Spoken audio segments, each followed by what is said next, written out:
I stared at the notification on my phone, my hands trembling. $98.7 million. The number glared back at me, mocking everything I'd built over the last 7 years. That was the value of my company shares yesterday. Today. Zero. My best friend had stolen everything from me. But he didn't know what was coming. I met Mike Chen during our sophomore year at Stanford. We were both computer science majors with big dreams and bigger ambitions. Late nights coding in the dorm, endless cups of coffee, and the shared vision of building something revolutionary, that's how Innovate Tech was born. By our senior year, we had our first prototype, an AI-powered platform that could predict market trends with unprecedented accuracy. We were the perfect team. I was the visionary, the one who could see where technology was heading 5 years down the line. Mike was the executor, turning our wild ideas into functioning code. Together, we were unstoppable. Or so I thought. The first few years were a blur of pitch meetings, ramen noodles, and sleeping on office floors. We got our first investment of $500,000 from a small VC firm in Palo Alto. Then came the series of funding, $5 million. By year 3, we had major clients in finance and tech. Companies were using our platform to make multi-million-dollar decisions. We were living the Silicon Valley dream. I remember the day everything changed. It was a Tuesday morning in September, unusually foggy even for San Francisco. I drove to our office in the financial district, parked in my usual spot, and walked to the entrance. My keycard didn't work. I tried again. Nothing. "I'm sorry, Mr. Reynolds," the security guard said, looking uncomfortable. "You've been removed from the access list." I called Mike immediately. Straight to voicemail. I emailed him. No response. Then I checked my personal email and found it, a legal notice informing me that my shares in Innovate Tech had been sold. The price? A fraction of their actual worth. The next few hours were a nightmare of frantic calls to lawyers and desperate attempts to understand what had happened. The truth emerged piece by piece, each revelation more devastating than the last. Mike had spent months planning this. He'd used my trust against me, forged signatures, and exploited legal loopholes I didn't even know existed. He'd turned our board against me with lies about embezzlement and leaked trade secrets. It was a masterclass in betrayal. I sat in my car in the parking garage, staring at the building where I'd spent countless hours building my dreams. Now I couldn't even walk through the front door. My phone buzzed with notifications. Mike had already posted on LinkedIn about his sole leadership of Innovate Tech. The comments were flooding in, congratulating him on his vision and entrepreneurial spirit. That night, I drank myself into oblivion in my empty apartment. The next morning, I woke up to news articles about Innovate Tech's leadership transition. Mike was being hailed as a brilliant CEO who had saved the company from its troubled co-founder. My reputation was in tatters. But something changed in me that day. The despair turned into cold, calculated anger. Mike thought he'd won, but he'd made a crucial mistake. He'd left me with nothing to lose.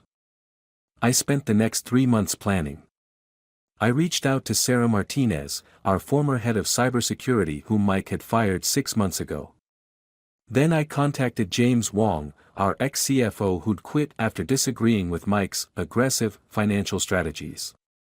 We met in a small coffee shop in Oakland, far from the tech crowds. "I have a plan," I told them. "But I need your help." We created a new company, Blockchain X. On paper, it was a revolutionary cryptocurrency platform. In reality, it was bait. We leaked rumors about groundbreaking technology, planted stories in tech blogs, and created a buzz that would be impossible for someone like Mike to ignore. It worked perfectly. Within weeks, Mike reached out through intermediaries, expressing interest in acquiring Blockchain X. He'd always been greedy, always needed to own the next big thing. Now his greed would be his downfall. We set up a meeting at a prestigious law firm in downtown San Francisco. Mike walked in with his new executive team, all expensive suits and artificial smiles. He barely looked at me as we sat down to discuss terms. "I'll give you $50 million for Blockchain X," he said, sliding a term sheet across the table. "That's generous, considering your recent history." I smiled. "Before we sign, there's something you should see." The presentation I pulled up wasn't about Blockchain X. Instead, it detailed every illegal move Mike had made in the past year. The forged documents. The offshore accounts. The backdated contracts. But most importantly, it showed how he'd been manipulating Innovateca's AI algorithms to give certain clients insider trading advantages. The color drained from his face. His lawyers started whispering frantically. "What do you want?" he asked, his voice barely a whisper. "I want everything," I replied. "Innovate tech. The patents. My reputation back. And I want you gone." What happened next made headlines across the tech world. The SEC launched an investigation into Innovateca's trading algorithms. The FBI got involved when the full extent of the financial fraud emerged. Major clients pulled out overnight. Innovateca's stock plummeted. Mike tried to flee to China, but he was arrested at SFO. The image of him being led away in handcuffs was on every news site. Former employees came forward with more evidence of his crimes. The house of cards he built came crashing down. It took 18 months of legal battles, but in the end, I got my company back. The board apologized publicly. My reputation was restored. But something had changed forever.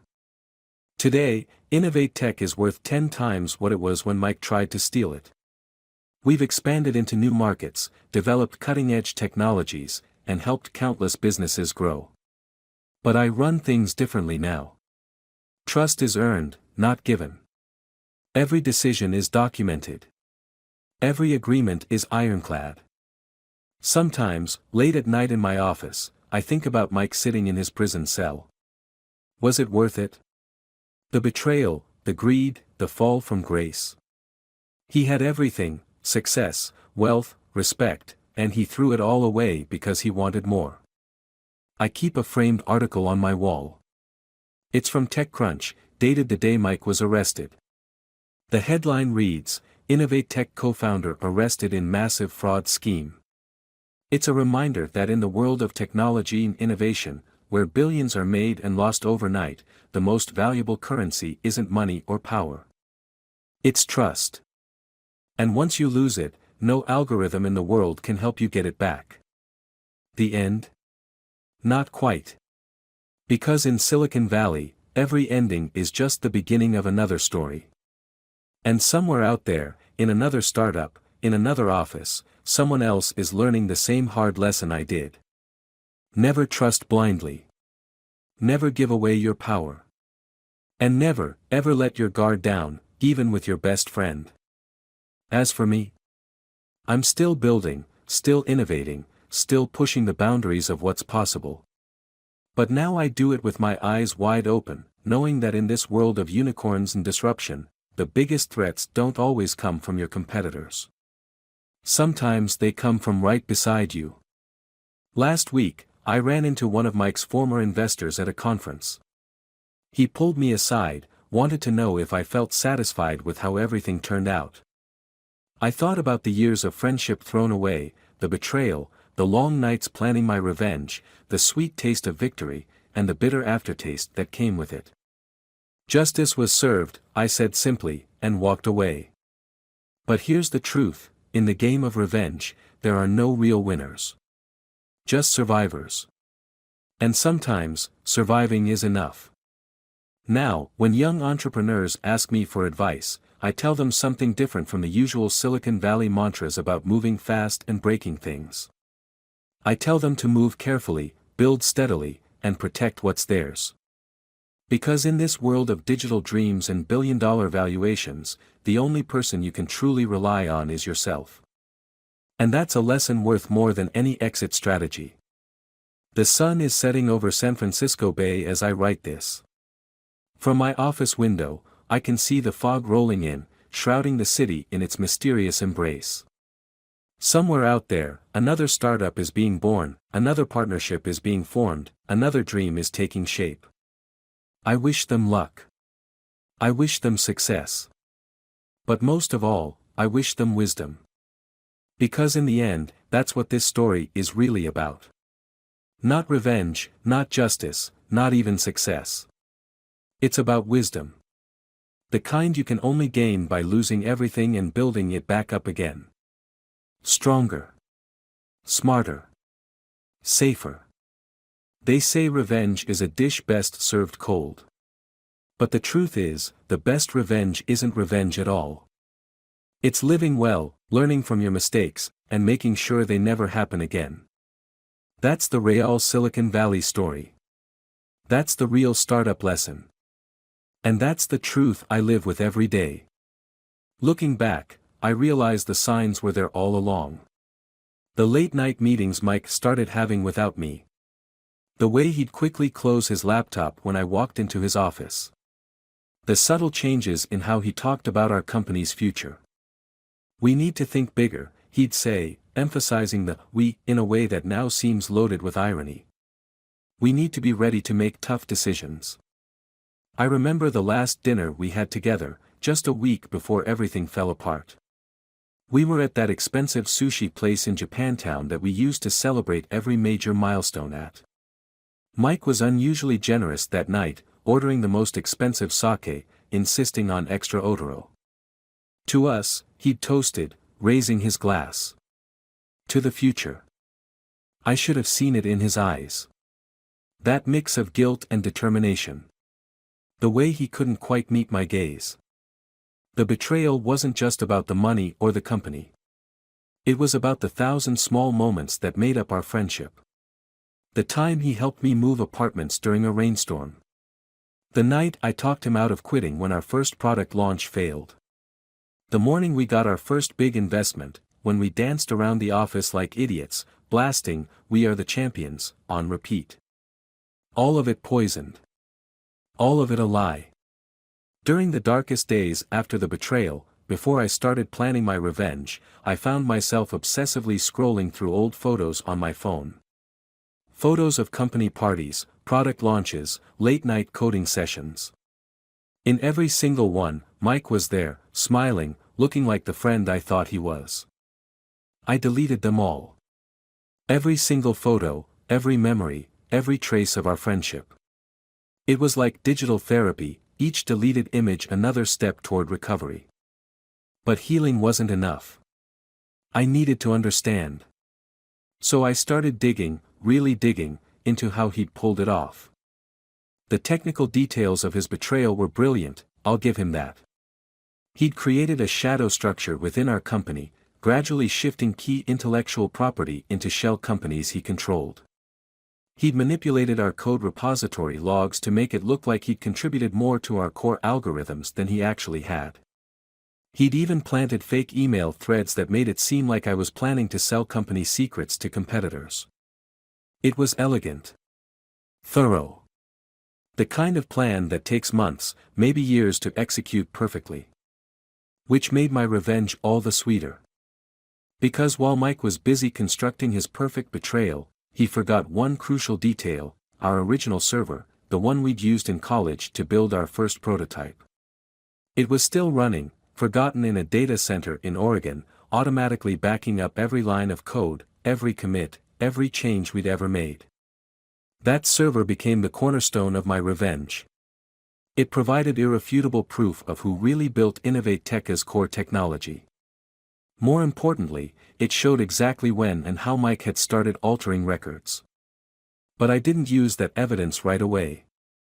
No, I waited. Let him feel secure in his victory.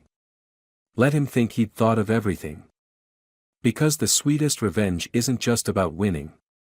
It's about letting your enemy realize, in excruciating detail, exactly how they lost. The day I finally presented the evidence, in front of the board and our major investors, I watched Mike's face carefully. I saw the exact moment he remembered that old server. The flash of recognition, followed by pure, unadulterated fear. "You forgot about Stanford," I said quietly, just to him, as security escorted him out of the building. The aftermath was both better and worse than I'd expected. Better because the justice was complete, every fake document, every manipulated record, every stolen patent was exposed and reversed. Worse because untangling the mess Mike had made took years of legal battles and countless millions in lawyer fees. But it was worth it. Every penny, every sleepless night, every moment of doubt. Worth it not just for the victory, but for the lesson. In the tech world, we talk a lot about disruption. About breaking things to make them better. Sometimes we forget that the things we break aren't just lines of code or business models. Sometimes they're trust, friendship, honor. The real question isn't whether those broken things can be fixed. It's whether they should be. I've thought a lot about forgiveness. About whether I could ever forgive Mike for what he did. The answer changes depending on the day, the mood, the amount of whiskey in my glass. But here's what I know for sure: forgiveness isn't the same as forgetting.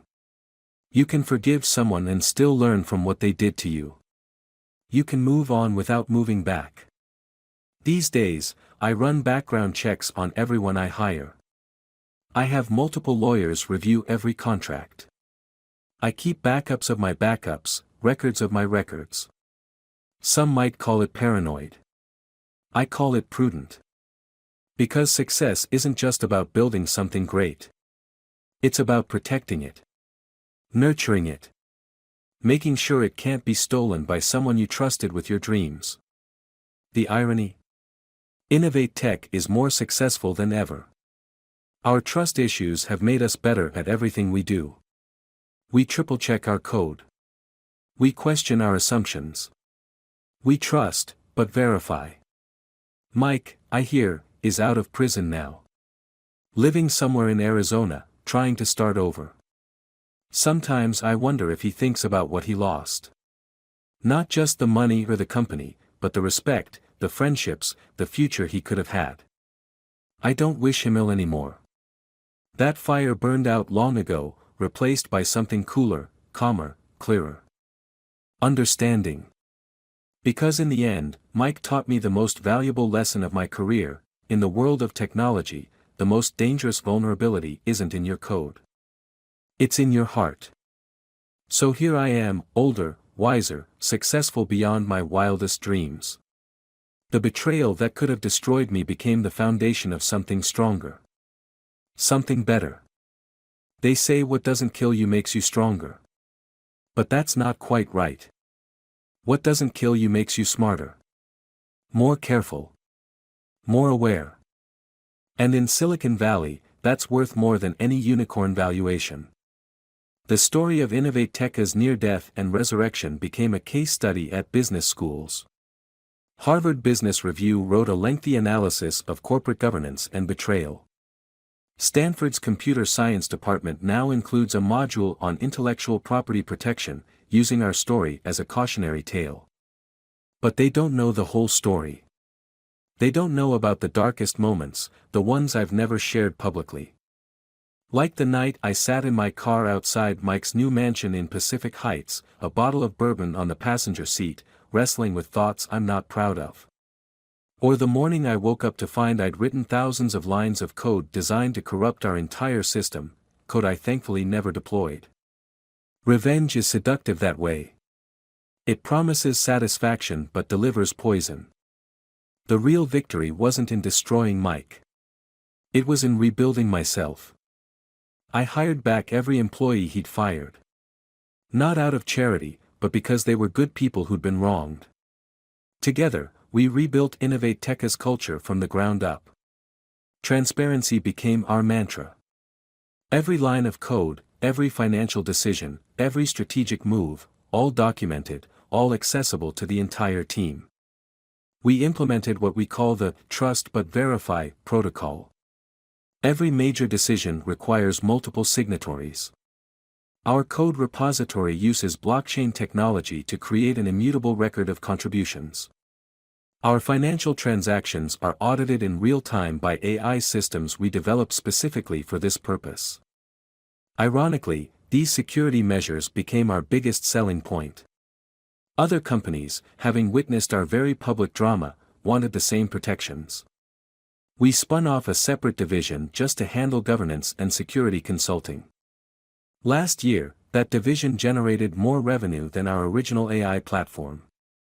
The media loves to frame our story as a simple tale of betrayal and revenge. Good versus evil. Friend versus friend. David versus Goliath.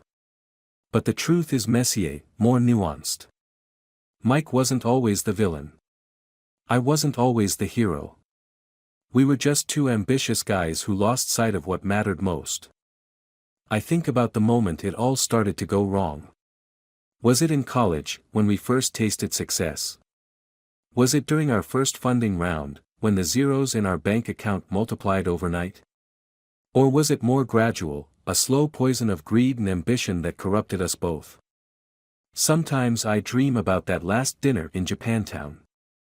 In my dreams, I stand up from the table. I look Mike in the eye and say, I know what you're planning. It's not too late to stop. But that's not how life works. We don't get warnings. We don't get do-overs. We just get lessons. Yesterday, a young entrepreneur asked me to invest in her startup. Her pitch was perfect, her technology revolutionary. But something in her eyes reminded me of Mike. That same hunger. That same willingness to do whatever it takes. I passed on the investment. Maybe I was wrong. Maybe I'm seeing ghosts where there are none. But that's another lesson this whole experience taught me: trust your instincts. They say Silicon Valley runs on algorithms and data, but the truth is, it runs on human nature. On trust and betrayal, on friendship and rivalry, on the eternal dance between innovation and greed. I still have the key card that stopped working that fateful morning. I keep it in my desk drawer as a reminder. Not of Mike's betrayal, but of my own blindness. Of all the warning signs I chose to ignore. These days, I mentor young founders.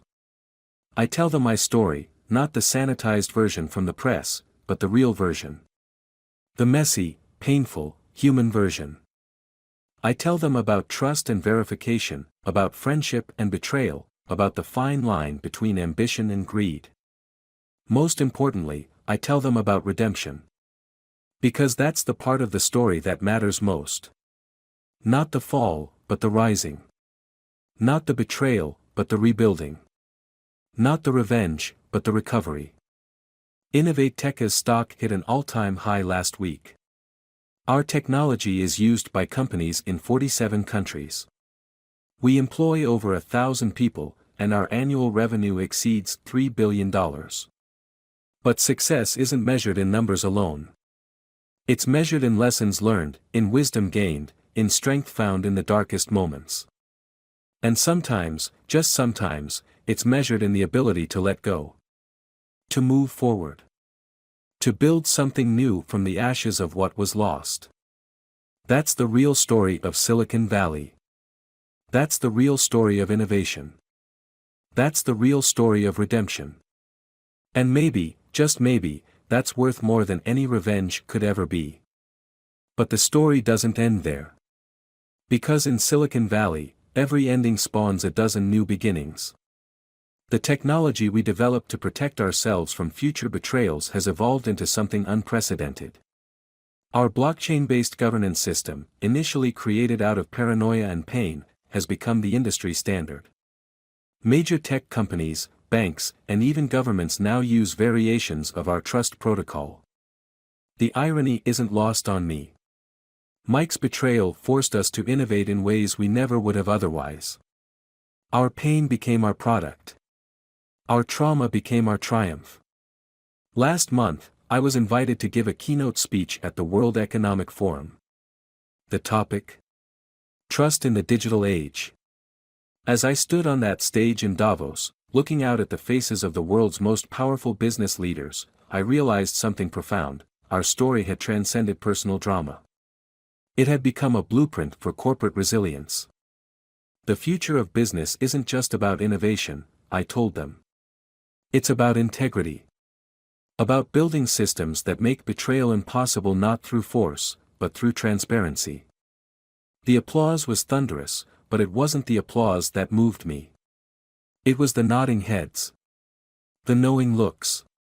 The silent acknowledgement that every person in that room had their own story of trust and betrayal. We're expanding into new territories now. Our AI systems have evolved beyond market prediction into what we call trust analytics. We can identify patterns of behavior that indicate potential corporate malfeasance before it happens. We can spot the subtle signs of brewing betrayal in organizational structures. Some call it invasive. We call it protective. The questions I get most often these days aren't about Mike or the betrayal. They're about the future. About where technology is heading. About whether true trust is possible in a digital age. My answer always surprises them. Trust isn't about technology, I say. It's about choices. Every day, we choose whether to be trustworthy. Whether to honor our commitments. Whether to be the kind of person others can rely on. Technology can verify. It can validate. It can protect. But it can't create trust. Only humans can do that. That's the paradox at the heart of our industry. We build machines to solve human problems, but the biggest problems, trust, loyalty, integrity, remain stubbornly human. Last week, I received an email from Mike. The first contact in 7 years. He started a small software consultancy in Phoenix. Nothing fancy, nothing revolutionary. Just honest work. I'm sorry, he wrote. For everything. I stared at those words for a long time. Thought about responding. Thought about all the things I could say. In the end, I just clicked delete. Not out of anger. Not out of bitterness. But because some chapters need to stay closed. The company I run today is different from the one Mike and I built together. It's stronger. More resilient. More aware of both its potential and its vulnerabilities. We still push boundaries. We still innovate. But we do it with our eyes wide open. Every morning, when I walk into our office, I pass by a wall of photographs. Not the old ones, those are long gone. These are new. Photos of our team celebrating victories. Launching products. Making breakthroughs. But my favorite is a simple framed quote. Something I wrote in those dark days after the betrayal, when I was trying to find my way back. Trust is earned in drops and lost in buckets. Build your vessels accordingly. That's become our company motto. Our guide star. Our truth. Because in the end, that's what this story is really about. Not the betrayal. Not the revenge. Not even the success that followed. It's about building vessels strong enough to hold trust. About creating systems that protect not just our code, but our values. And maybe, just maybe, about learning that the greatest innovations don't come from vengeance or victory, but from the quiet determination to build something better from the ruins of what was lost. So here I sit, in my office overlooking San Francisco Bay, watching the fog roll in as it always does. Somewhere out there, another startup is being born. Another partnership is being formed. Another dream is taking shape. I wish them wisdom. I wish them success. But most of all, I wish them the strength to learn from others' mistakes, so they don't have to learn from their own. Because that's the real legacy of our story. Not the billions we've made. Not the technology we've created. But the lessons we've learned and shared. Trust, but verify. Build, but protect. Innovate, but never lose sight of your values. That's the real Silicon Valley story. That's the real startup lesson. That's the truth I live by. And that's the legacy I hope to leave behind.